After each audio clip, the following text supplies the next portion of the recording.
happy to announce that that we are just signed an ambassadorship program with Schedulicity. Schedulicity is a scheduling app, and they've been kind enough to help us out this next year. Yeah, we met them in LA when we did the Salon Digital Summit, and they really believed in what we were doing and how we were doing it, and so they wanted to know how they can partner up with us to even reach more listeners and give what we give. That's right. So with our partnership with Schedulicity, we will be able to reach more hairdressers, and we'll be able to bring a lot more content and get to a lot more hair shows. So hopefully we can see you guys out there in the hair shows when we're there visiting. Yeah, and they're going to give us some business tips throughout the podcast as well. And I'm so excited that, we're partnering up with people that believe in the same things we believe in.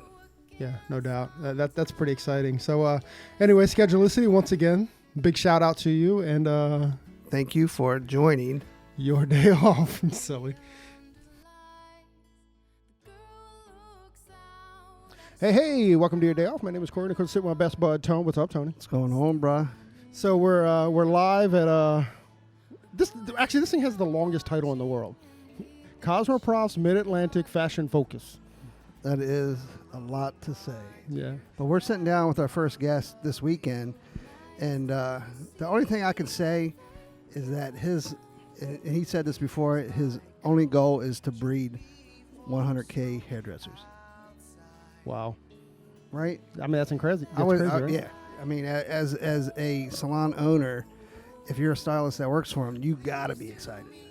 Well, he's not going to let you fail, right? Right. That's it. So, I mean, another cool thing, too, is that we actually picked him up. This is why we love doing shows, because we just pick a podcast while we're doing the show. So he wasn't on the sketch. As a matter of fact, I requested that he wasn't supposed to be here, basically. And then last night, I see him walking down the hall. I'm like, bro, we got to do this, man. So today our guest is Jacob Kahn, and Jacob Kahn is a salon owner in Atlanta. But we'll kind of get into his story. Yeah, Modern Salon Top 100. You did your research. How do you do your research in like 4 minutes? Right. I got a Katie. Yeah, that's exactly.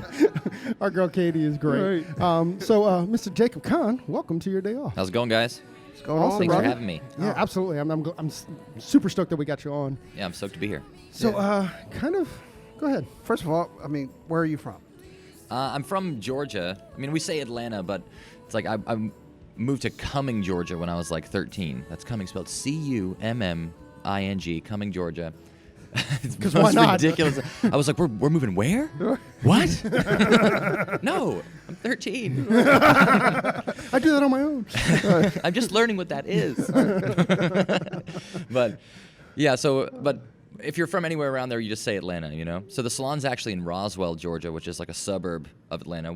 But I've lived all up and down, anywhere in Georgia, anywhere from downtown to a million different suburbs. But, that's home for me. Anywhere near Atlanta, greater Atlanta area, Georgia. Yeah, we're actually going to try to make it there this fall.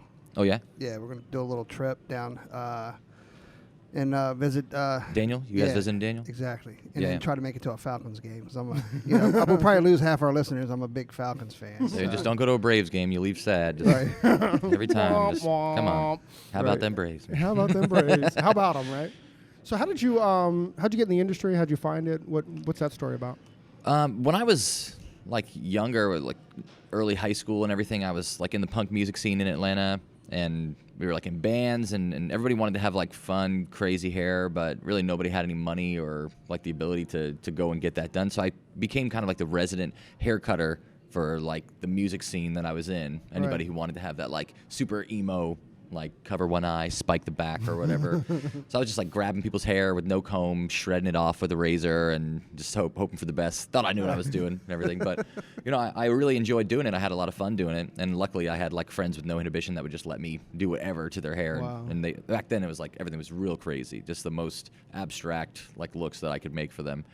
But yeah, I didn't know that I was going to be like a career hairdresser though, really. I didn't even know that was really like an option for like a career. Because at the time it was like if I was paying for a haircut, I was going to like Great Clips or something, So like that was my impression of hair. Oh, besides this one barbershop my dad used to take me to when I was really little, like I saw Great Clips and this place, and that was like there was taxidermy throughout the entire barbershop. I mean, when I say there was not a space in this place that didn't have like a gopher or like an eagle or like something that was like stuffed. It's the kind of place where if they cut you, they're like, it's just part of the experience. We'll just put you on the wall. Yeah, he's just talking to him. Exactly. He's like, if we bleed you out, and then we're going to sand you and stuff you. But yeah, so that was like my impression of hair at the time. So I didn't really realize that it could be a career.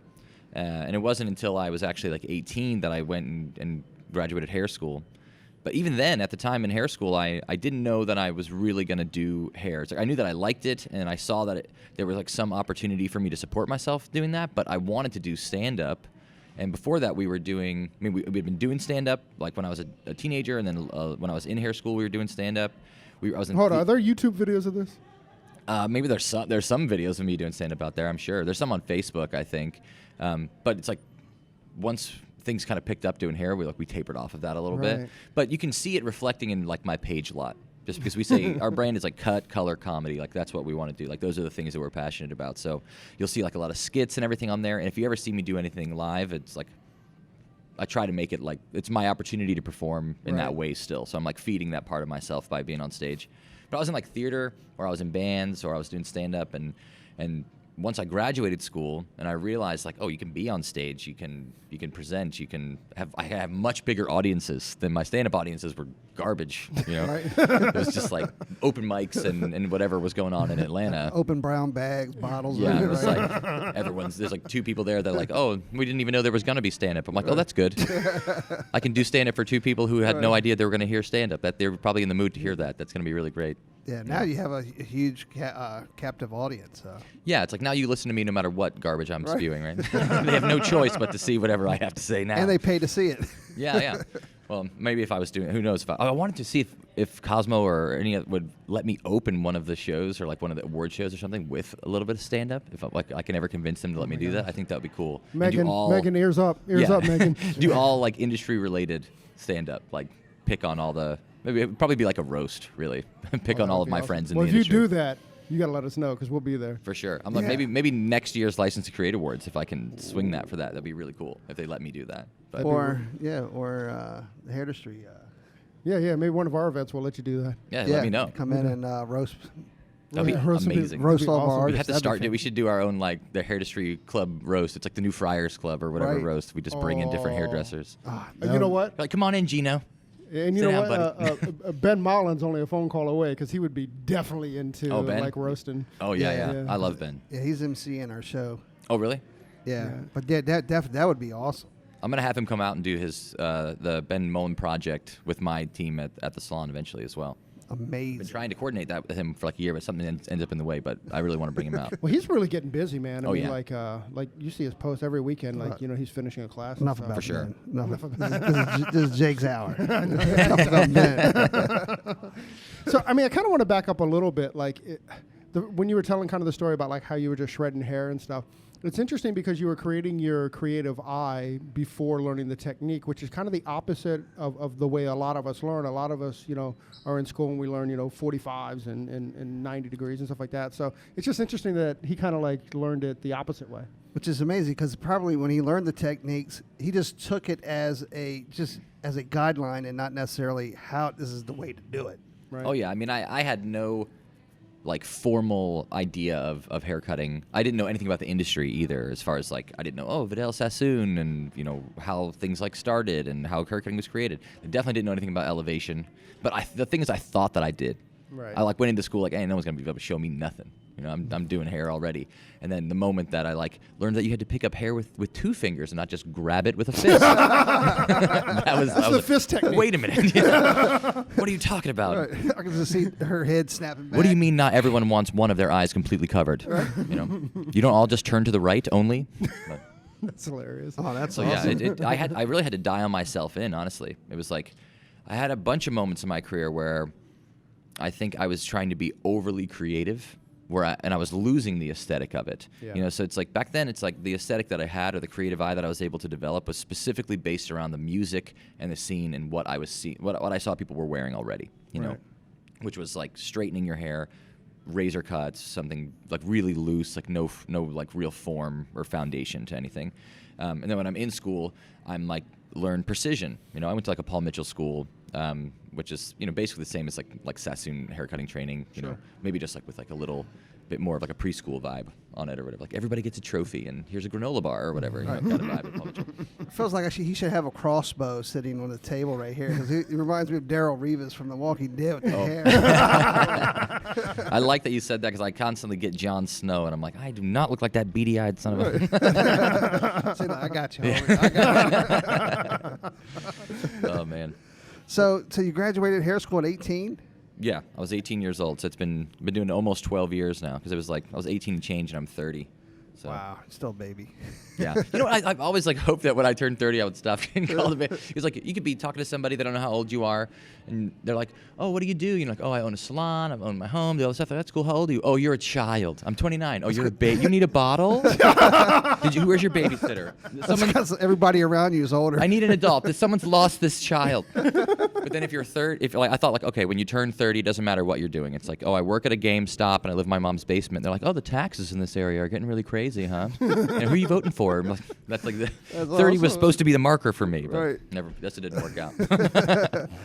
So did you start apprenticing or did you go straight onto the floor at 18? I didn't go onto the floor. I went to a salon that was owned by a guy named Don Shaw. So do you know who Candy Shaw is? Yeah, Yes. sure. Yeah, so Don is Candy's uncle. Oh, nice. So the Shaws have like a hair empire in Atlanta. So you have like Jameson Shaw, and then you've got this salon called DOS, which stands for Don and Sylvia Shaw. So I worked at his salon. It was departmentalized. So I want to say apprenticed, but I assisted. Because I already had my license, but I assisted under somebody for like 6 months and took models and like watched them cut and just like did their shampoos and swept for them and everything. It honestly didn't have a super strict training program. It was like a little bit loose. And then I kind of got thrown on the floor after 6 months of doing that, like $25 haircuts, something like that. But it was departmentalized. I was just cutting style for maybe the first 4 years that I was doing hair.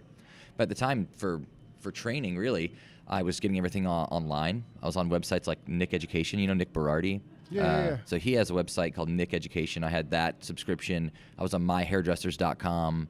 I was on Hairbrained, and I was like saving up money.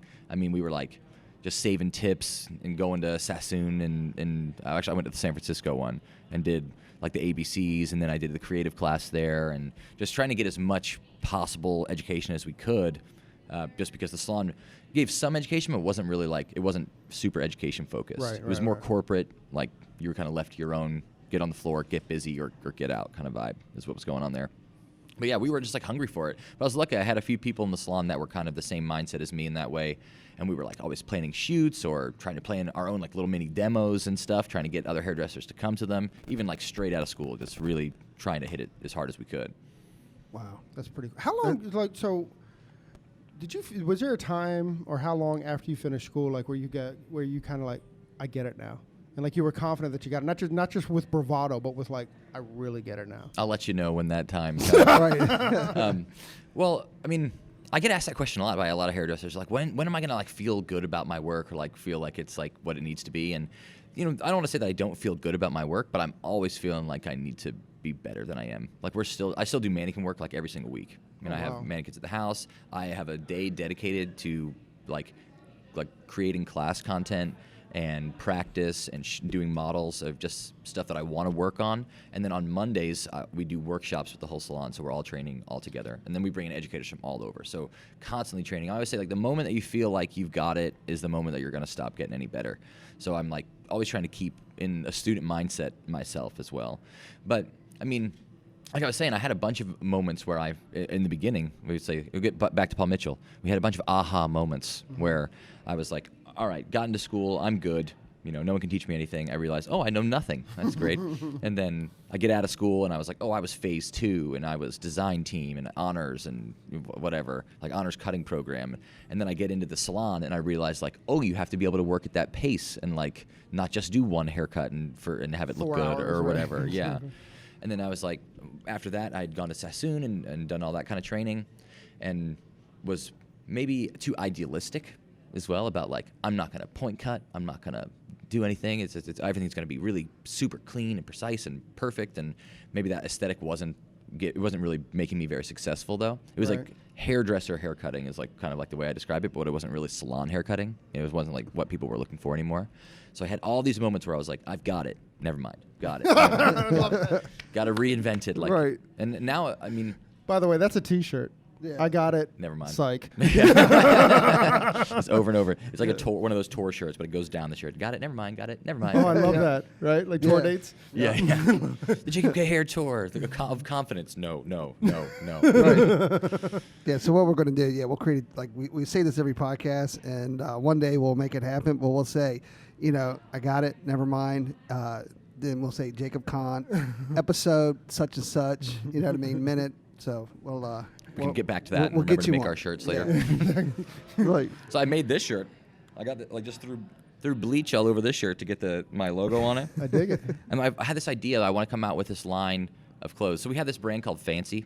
So we're like fancy hairdressers, right? So we have Jacob K. Hair as the salon, and then we have Fancy, which is right now is a line of scissors that we have, but it's like cutting collars coming out and a few other things. But then I want to make Fancy clothes, which are clothes where all the designs are made in bleach, so that when you go into the salon, if you get bleach on it, it's only adding to your stuff. I love it, man. So I've ruined so many like articles of clothing, and I was like, screw it. I even like wear pants now that I'm like, oh, I'll never wear these pants again because they're bleached. If I wear this shirt, I'm like, oh, I'm gonna wear those pants. Right. It goes together. 'Cause it's red. But the problem was that I did the bleach on this shirt, and then I let it dry for 2 days, and I was like, oh, it doesn't even smell like bleach. I'm just gonna wear it.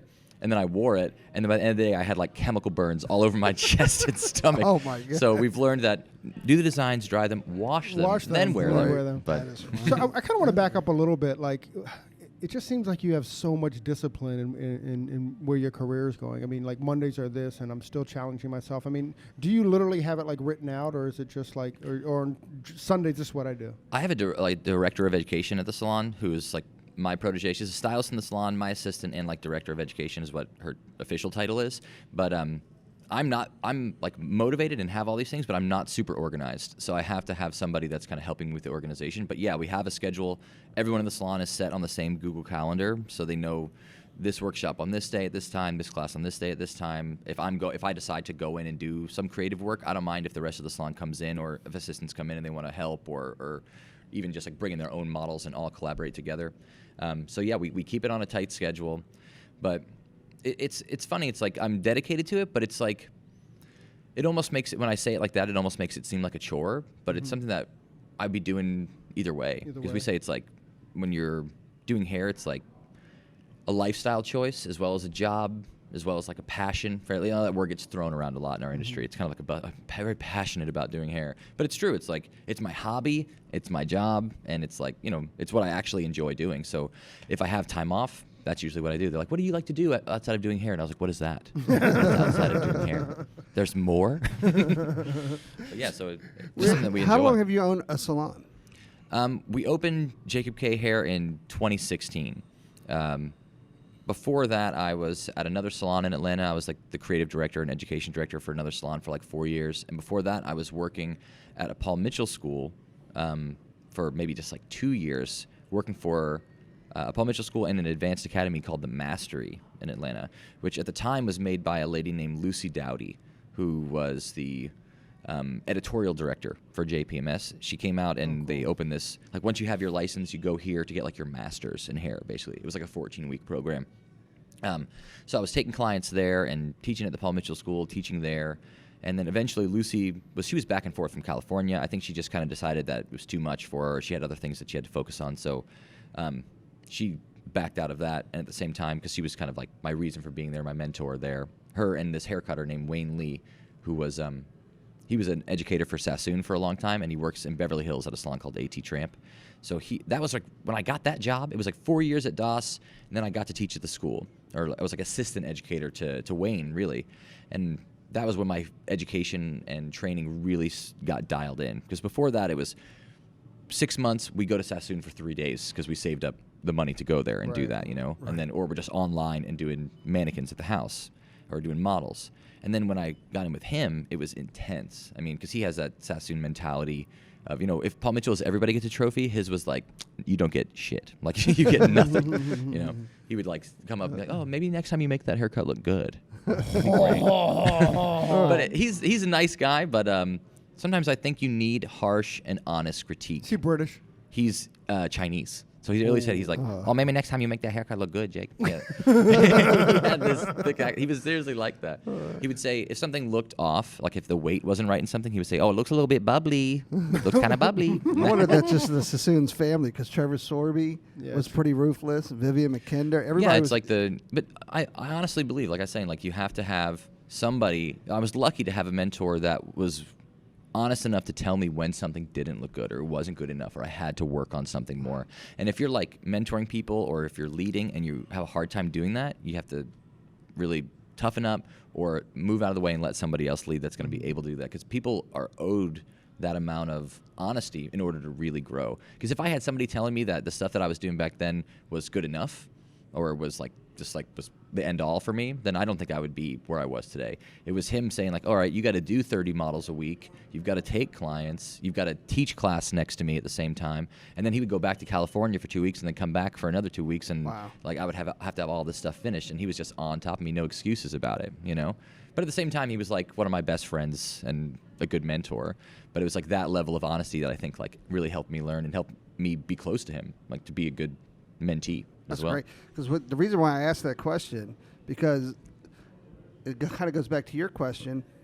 Really, from the time you graduated hair school and the time till you open up your salon, there's only 9 years, and you did so much and created so much within that time frame to be confident to open up a salon and give to what you're giving to your crew now. I mean, that's pretty impressive. You know, and I Thanks. You're like, yeah.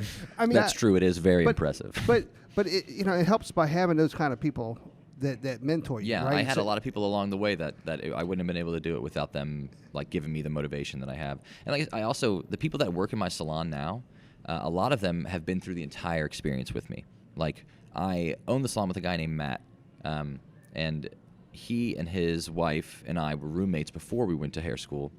And she and I, her name is Monica, we went to school together. We graduated, we went to DOS. Matt has like his degree in business and he's also a graphic designer and all this other stuff. He's one of those people that like anything he tries to do, it's like, oh, it's just gold now. Everything I do is just works out great. I'm like, I hate you. That's wonderful. But so he became the manager of the salon we were working. So she and I were stylists. We kind of like talked to the owner and we're like, you should hire this guy to be the manager. And then we all moved from there to the mastery together. And he was managing the mastery while we were like teaching and taking clients there. He still actually works for Paul Mitchell School while owning the salon with me, like doing like their graphic design and some managerial stuff for them. And then we actually split for a little bit. Monica went to a salon called Intrigue that's owned by a guy named Jeff South.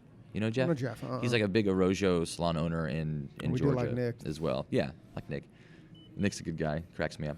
But then I went to this other salon where I was like the creative director, education director. And then once that was done, we all kind of came back together. So, and then Amelia, she works there. She's engaged to my brother. Kate was my first apprentice. Jessica she was my second apprentice. Jessica was my first. Her husband was in my wedding, was one of my best friends. And now he's a barber. He works there. Wow. So everybody's like super close and has known each other for a really long time. So it's like everyone's just as mentally invested and dedicated as I am to the business. Are you like I have a concern that not a concern. That's I'm way concerned overstated. about you. No, I'm not concerned about you at all. It's way overstated. As the industry though, like you had the Vidal Sassoons and you had Trevor Sorby and you had that hard love kind of education.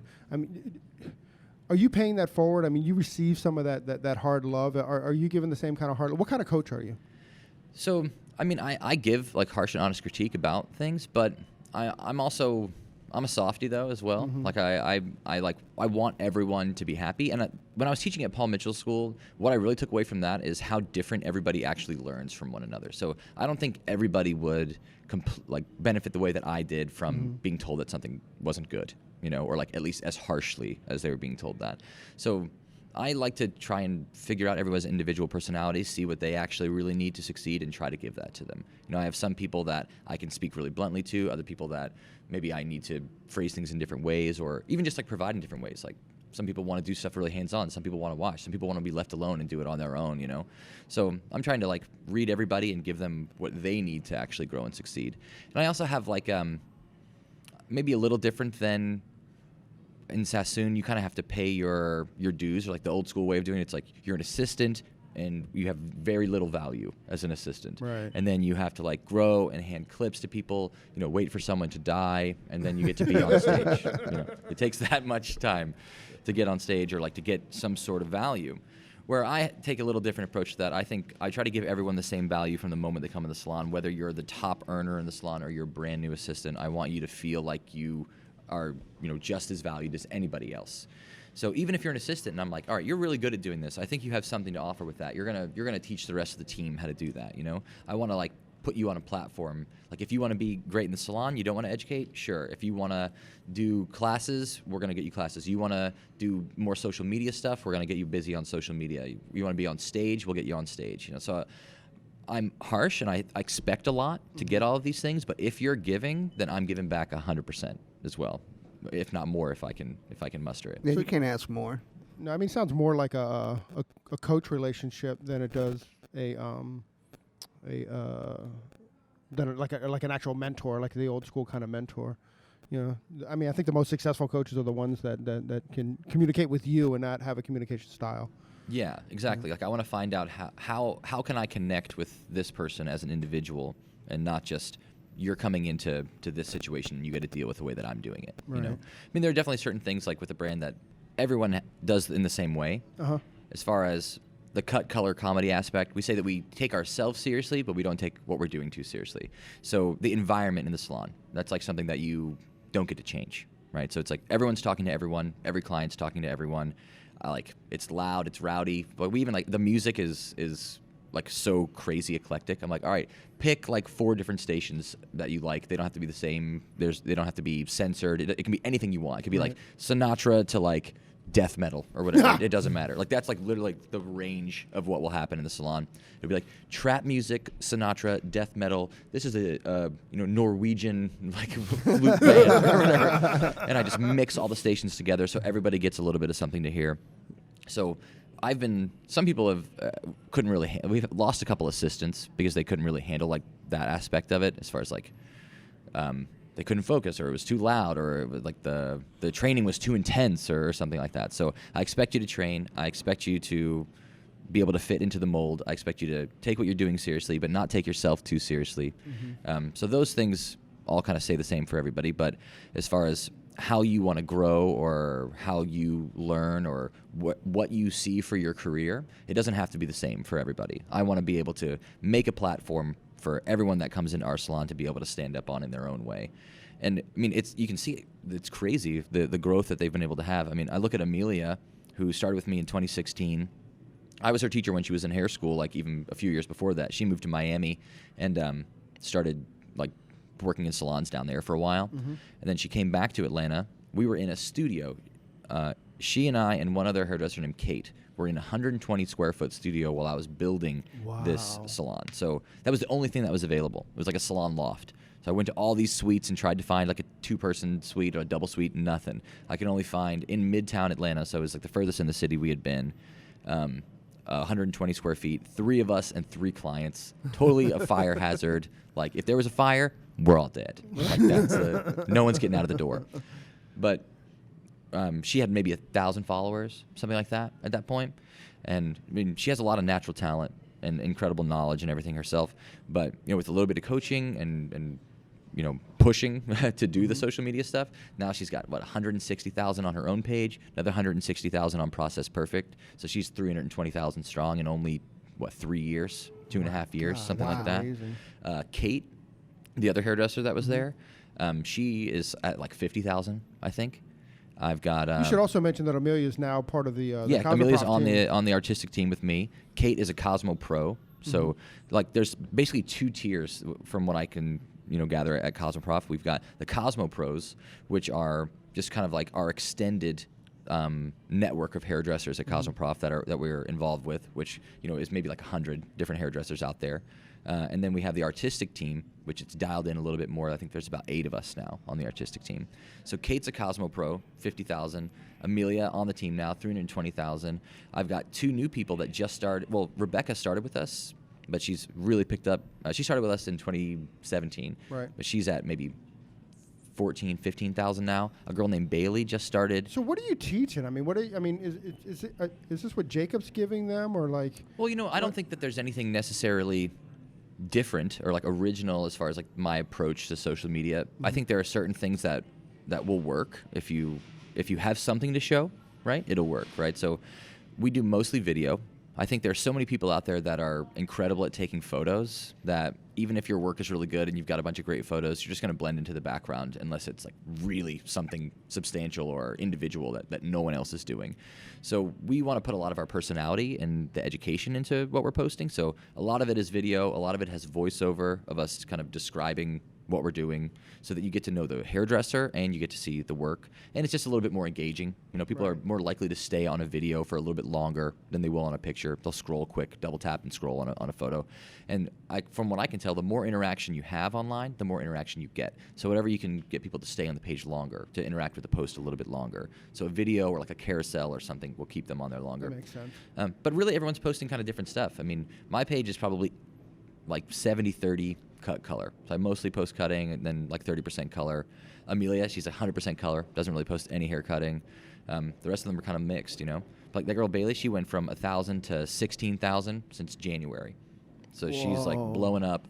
Rebecca is now at like 14 or 15,000, and then basically everybody else is at between like 5 and 10. So, but they're all growing really, really quickly. By this time next year, I think a lot of these people that are at like 10, we'll see them at like 100,000, and I'll be looking at a salon with 9 hairdressers, all 100,000 strong. And I mean, think about that. You have 1 million coverage. Oh yeah, I mean, well, just mine. Some of them alone. Like the girl who had 16,000, she showed me her impressions last week. She had 1 million impressions and 500,000 reach. I was like, that's crazy for 16,000 people. Wow. The interaction that she was having is like incredibly high, But you hit these peaks and valleys on social media. Sure. It's weird. It's like it's hard to pinpoint the algorithm or the trends or whatever. We're at the whim of social media. Whatever it wants to do to us, we just ride the wave and see how it goes. Figure it out. Yeah. But really, I think it's the consistency. It's like picking a brand. It's like what are you marketing towards? Like what is your page marketed towards? Like mine is marketed directly to hairdressers. I don't really post for clients on my page. I'm like promoting the hair that I do, the education, and I'm promoting myself as like a character, as like someone to follow, like an influencer or whatever you want to call it. I pick like a color scheme. It's like mostly what you see on my page is natural colors. You see the brick of the salon. You see wood tones. You see black. And then like pick like textures or whatever. Like I said, like you see the brick. You see like maybe like leafy stuff.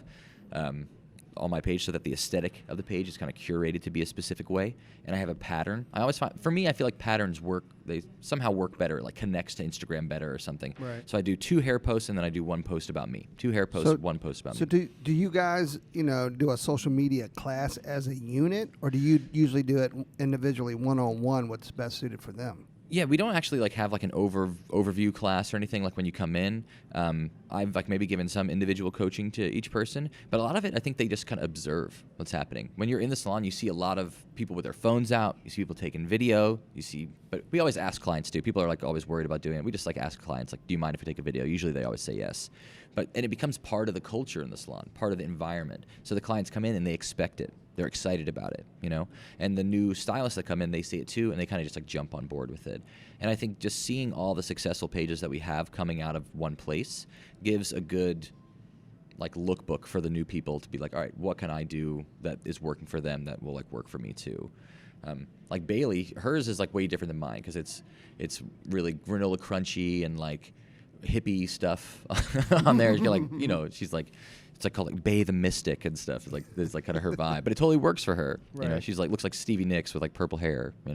Dig it. And where mine is like me just being ridiculous, doing ridiculous voiceovers and accents and then education. Where Amelia's is like kind of like ethereal music. An ode to the old stand-up day, right? Exactly. It's like where can I get this part of me out a little bit better? Right. It's like I can do it by doing a bunch of random impressions or whatever. I did a Sarah Palin. I had Monica do a Sarah Palin impression on a video, and I tagged Sarah Palin in it. And so I'm like, all right, I'm going to go to Sarah Palin's page and just like see what's going on with her. I haven't heard from her in a while. No one has. So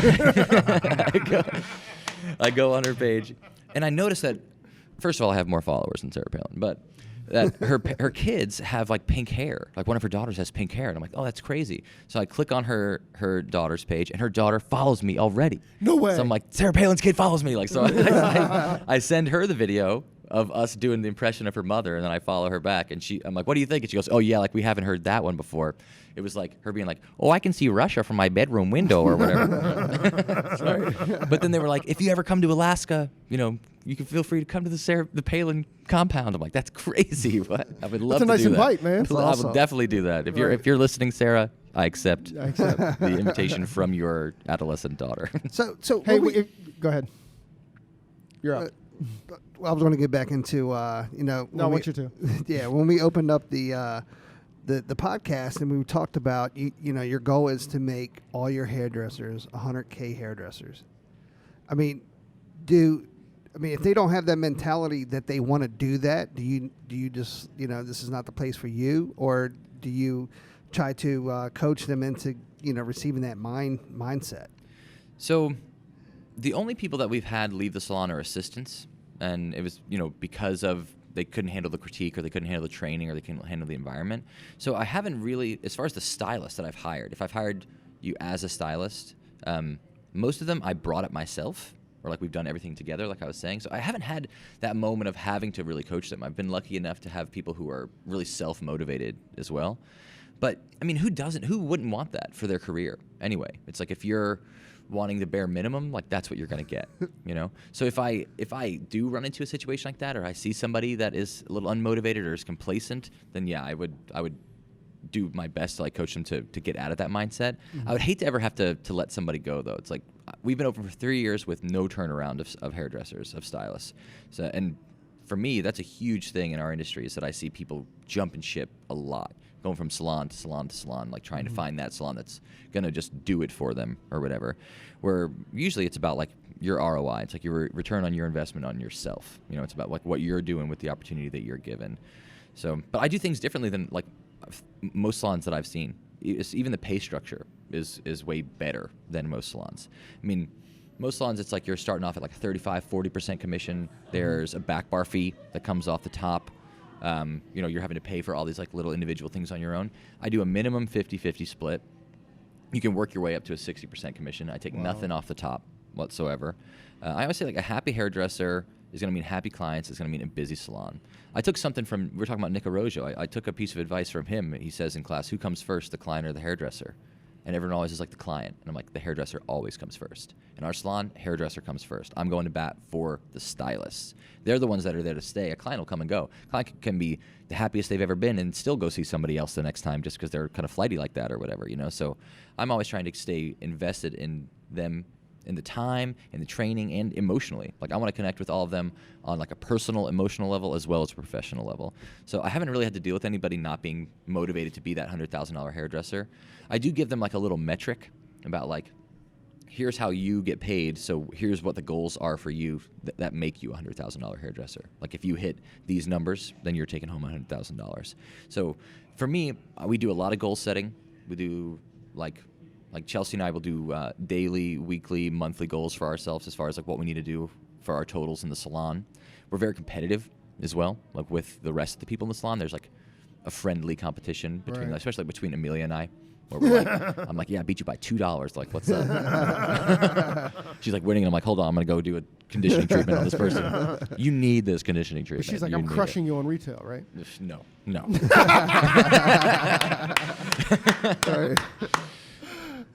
She's crushing me on average ticket though. That's for sure. Because I do a lot more haircuts. Got it. And she's like taking 2-3 people a day max on huge transformations, $500 transformations on like everyone that comes through the door. Wow. Where I'm like, enjoy your, I'm the king of the partial. I'm like, who wants a couple of pieces around their face? You want to have a couple little sun kiss pieces? That's what you need. They're like, I'm going to be blonde. I'm like, no, you don't. No one's ever wanted to be blonde. Yeah, so I'm like haircut and a partial, cut and a partial, cut and a partial. Like that's my day. And she's like huge color correction or like huge transformation. So she'll do 50 clients and I'll do 100. So what advice would you give to the young people listening to this, or anybody listening to this that wants to kind of do what you're doing? I mean, that it's really going to be all up to you, I think is the best advice. Like I had a lot of time when I was first coming up that I was like waiting for a product company to pick me up and to put me on stage, or for my salon to pay for my education, or for, you know, just something to fall in my lap. Like we were even like trying to come up with these like schemy things, like with the last salon where I worked before opening my own place. The owner was always like up the ass of all the product companies, trying to be like, you need to do this for us. You need to put us here. Like, you know, we have this value. And I think we wasted a lot of time doing that, rather than just, if you want to teach a class, you know, how people ask like, how do I become an educator? You schedule a class, you know, put it out there. Where do you schedule that?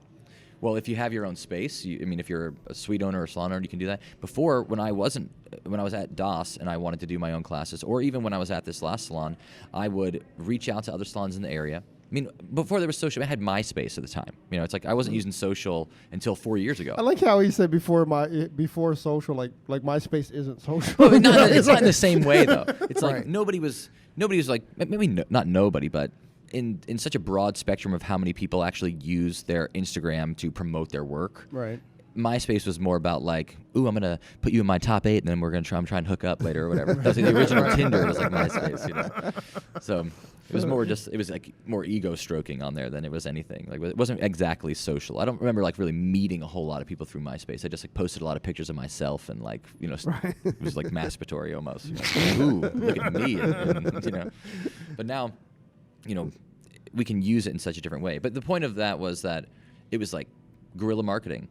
Like, I have a class I want to teach. I'm going to find a space that I can do the class, whether it was in the salon where I worked. I asked the salon owner if I could use it on the day off. I've rented photo studios that had like big open spaces. It was like maybe like $60 to $100 an hour. Invested my own money, you know, to make sure that was happening. And then I would go to salon with flyers that I'd printed out and cut myself at Kinko's and hand that out to different salons. I would call up to the schools and be like, do you need a guest artist? Like, do you need somebody to present? Because I will come in and do that. Yeah. I mean, we were basically booking tours of cosmetology schools, getting paid nothing, driving around, like from Florida to you know, North Carolina and Tennessee, Alabama. We're just doing like the whole Southeast for whoever would let us present. You know, so it's like, it's all about how motivated are you to actually do it. Because if you have something to offer, I mean, people want to take these classes. I mean, you look around, you throw a rock, you'll hit an educator. Right. You know, they're out there. They're right here. yeah, we're all in this room right now. You know, and not even to belittle the people that are doing that. I mean, I think there's so much good education out there, but I don't think that the opportunity has waned for people who want to do it still.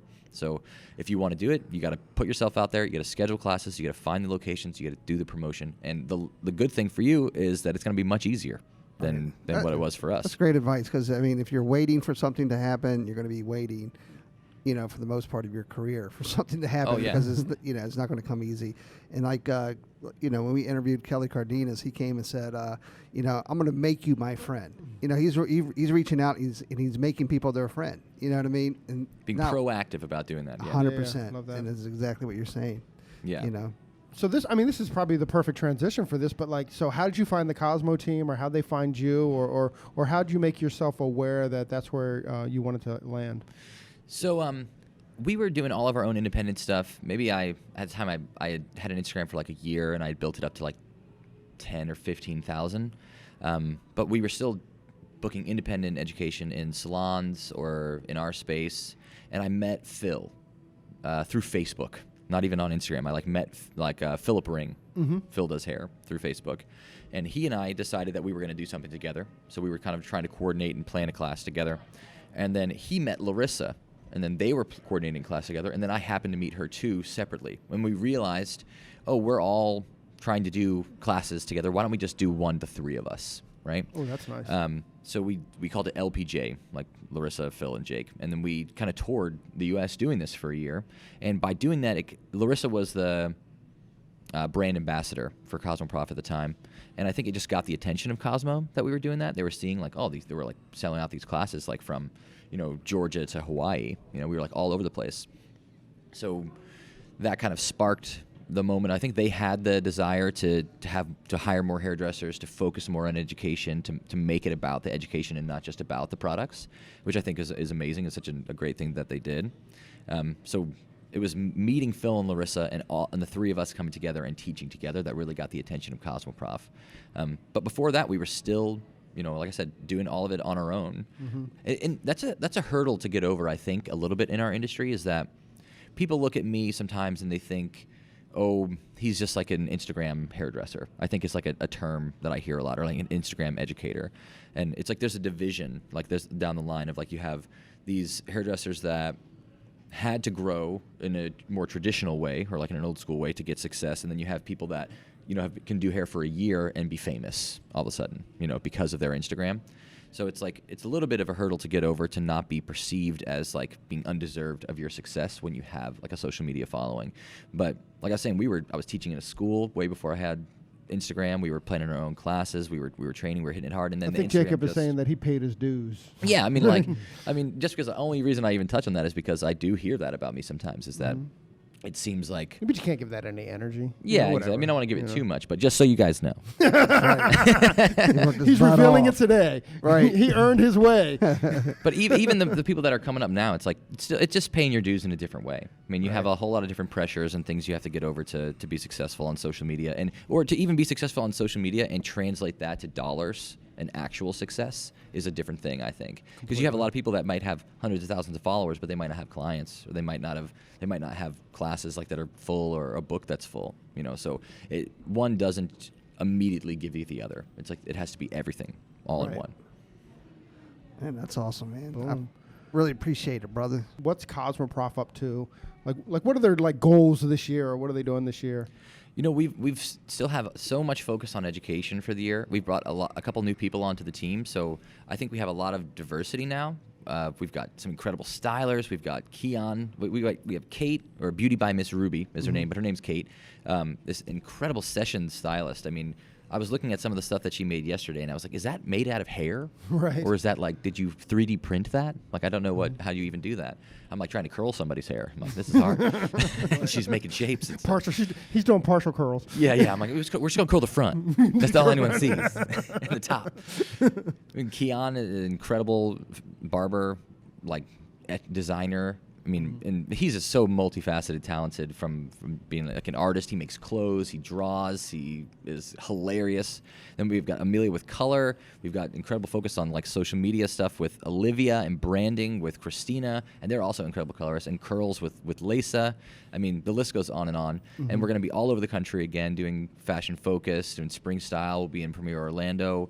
We want to grow the Licensed Create Awards. We want to be able to celebrate hairdressers even better. And I think that there's even going to be more things like Best of the Best, and these like smaller education events that are maybe more focused just around the education and less around the brands and less around the products as well. So you'll see so much stuff coming out of Cosmoprof. And as far as working there, I mean, I've had an incredible experience there. I mean, I think you can pick something apart and find like things that you wish were better or wish were different with no matter where you're working. But for me, like, I look at it like, man, how have we been given this opportunity to basically get promoted all the time by Cosmoprof, get put on stage by them, and get paid to just post to social media to do what we were going to do anyway. That's incredible. So I'm like, I really have no complaints, and it's cool. It's like there's a personable vibe at Cosmoprof that I don't know. I haven't directly worked for another company. Everything besides Cosmo has been independent for me. So I don't know if it's the same other places or not, but there's like a level of like friendship and like realness with the people that I interact with there. I mean, like Megan and I will text on a regular basis. Ashley and I, who's like Megan, she has like a very similar role to Megan there, like her number two. We text like we're friends. Like we're like legitimately friends. Like if they don't work at Cosmoprof anymore, like we're still gonna stay friends. And the relationship that I've made with the hairdressers there is definitely lifelong. And we all learn from each other so much too. Like there's not a lot of ego there, which is really cool. That's amazing. I think like especially most of these hairdressers, including myself, I have to check myself at sometimes too. We think we're rock stars, especially with like the, people stop you for a selfie or something like that. Like your ego can get big quick, so you've got to really keep it in check. And that's been really great at Cosmo. I haven't really run into that with anybody. Everybody is like interested in what you're doing. They want to learn from you. We want to learn together. I'm bringing out almost the whole team so far. I've got scheduled to come do stuff at my salon this year. Wow. And I'm going out to Utah to do stuff with Christina. And anyone I don't have, I want to get them on too. So it's cool. It's like a big family, and in like a real way, and not in like almost every brand is like we're a family or whatever. Like no, I'm like I would invite these kid's my birthday. You know what I'm saying? Like, we're actual friends. Like, we're really friends. That's pretty cool, man. That is cool. Yeah. I mean, I'm happy to be here with the team and stuff, and we got to hang out with them a little bit last night, and, and you definitely feel that. I mean, we've known Olivia now for, I don't know, a little bit less than a year though, but she's like your sister. She's a peach. She's You're just totally, a peach. That must mean Georgia peach. Georgia That's a Georgia, peach. yeah, Georgia She's a peach. Florida peach. She's a Florida peach. Right? So she's like a little too ripe. I'm telling. I like it. Awesome, man. That is pretty cool. So before we came on, you were asking me questions about our podcast. So what are you up to? So, like I said, we have the aspirations of being comedians. Like that's like really what our initial passion or interest was. Like we wanted to do stand-up. Me and my friend Matt and Monica and Chris, another friend, the barber that works at the salon. So we all used to write comedy together and do all this. I would do all the stage stuff, but we would all write the comedy together, and then I would perform it. And then whenever we do the skits and everything, it's like we're all this kind of collective mind for coming up with these ideas for the skits and then filming them. But with how popular podcasts are and how much, I listen to podcasts constantly all the time. It's like definitely the new. What's the number one podcast you listen to? I listen to Mark Maron a lot right now. He missed it. Well, Adam, you got to specify what part of podcast. So, hair podcast, I listen to Hairdustry only. Right. I listen to Hairdustry, Hairbrain. I listen to Matt Beck's podcast. I listen to The Hair Game. So those are like the hair podcasts I listen to. And then I listen to like comedy stuff. I listen to Mark Maron. I love his podcast. Mark. Listen to Joe Rogan. Love Rogan. I don't know how Rogan does it. He does 3 hours a week. Oh my God, because he's just like on there, just like on Muscle Milk or whatever. He's been, Right. Like, all that stuff. He's just like raging on there, like I can't stop talking. But I think that's On It. On It Milk. Right? On It Milk, On is that like the brand or something that he's? That's the brand he owns. It's On It On Milk. It. It's got meth in it. It's good. And then I listen to I like a lot of serial murder stuff. I don't know why. I'm like really interested in like psychopaths and like stuff like that. So I've listened to this one called Happy Face right now, which is about this guy. I like how who we went was, from serial killer to like Happy Face. Well, the guy is called Happy Face because he would like murder somebody, write a letter to the police, and draw a little happy face on the letter or whatever. And Like it's a teacher. It's his daughter and his wife that are doing the podcast. So like they were like their entire lives didn't know. Then in '95 he gets arrested. Turns out he's a serial killer, and you've just been living with your dad like he's like a regular dude. You like watching TV with him. He's like, I'm gonna be right back. Goes and murders the guy. Comes back, and he's like, what do you want for dinner? Right. So I thought that's like a really cool one that I'm listening to right now. But we're wanting to use podcasts as like another outlet for us. So we're starting this podcast called This Is a Bad Idea podcast that we've been working on for a while, and as soon as we're actually happy with it, then we're going to start doing it. I'll probably start off like one a month, just because we've got a lot going on. I think we have 40 weekends of events and education and classes booked this year already. So we've got, 11 more or 12 more weekends that we can utilize. So I'm going to try and work in at least one a month, and then hopefully it will grow from there. But the idea of the podcast is that it's called This Is a Bad Idea. It's going to be me and a group of my friends that we just disagree. We just don't agree, no matter what the subject is. It's almost like some of them are like, you don't even disagree, do you? Like you just want to disagree to fight with me right now. It's like you don't even really disagree. Everybody's playing devil's exactly. advocate. It's like no one. You'll be like, sugar is sweet, and he's like, well, I don't know. I don't think sugar is sweet. I think it's bitter. And you're like, Could be what? sweeter. You can't prove that. But it's just us talking about things. Usually they're going to be a little bit more provocative subjects, I think. We've been slightly hesitant to put some of them out there just because people have such strong opinions about things that are political or religious or social. But that's going to be the general focus of the podcast is going to be things that people are going to have very strong opinions about. The people on the podcast are all going to have very different opinions. And it might piss a few people off. Hopefully it'll be interesting for people to listen to, but it's really fun for us because it's great. I think that there needs to be more open dialogue about things like that in this country, especially in our country. There's such a division of ideas. It's like, are you left? Are you right? Are you conservative? Are you liberal? Are you transgender or are you straight or whatever? Or just are you your own gender? Or are you every gender all at the same time? It's like, who knows? But like, people get so bent out of shape as soon as something like that gets brought up, and you get heated, you get in an argument, and then you're not friends anymore. Because it's like, oh, you voted for this person, I voted for this person, or whatever. But the people on this podcast, first of all, they would have never voted. None of them have voted. They're like, I refuse to take part in a broken system or whatever. Right.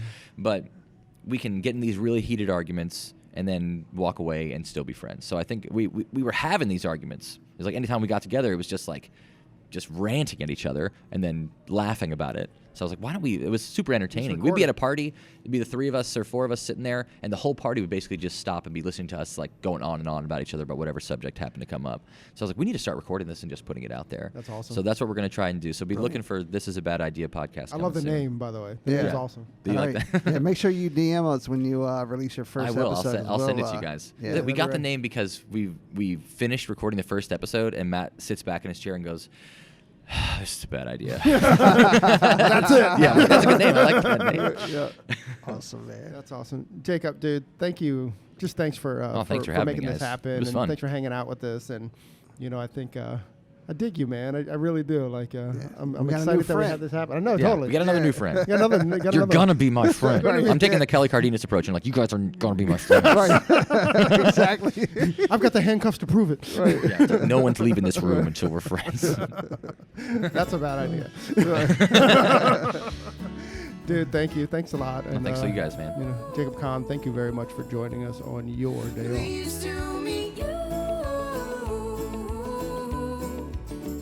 Hey, so there it is. Hey, this is a message that we've been trying to bring, I don't know, for the last couple months, actually since we started the podcast. Hey, so if you like the podcast or if you find that it's useful, please leave us a review, a 5-star review on iTunes. Leave us a rating and a review. But if you don't like it, forget about it. Yeah, totally forget about this message. We also want to thank Sarah and Blaine from Pretty Gritty. Sarah and Blaine, they are a band out of Portland, Oregon, and we just want to thank them very much for allowing us to use their song, Pleased to Meet You, on our podcast. That's cool. I think you can find, actually you can find their music on iTunes. Peace and hair grease.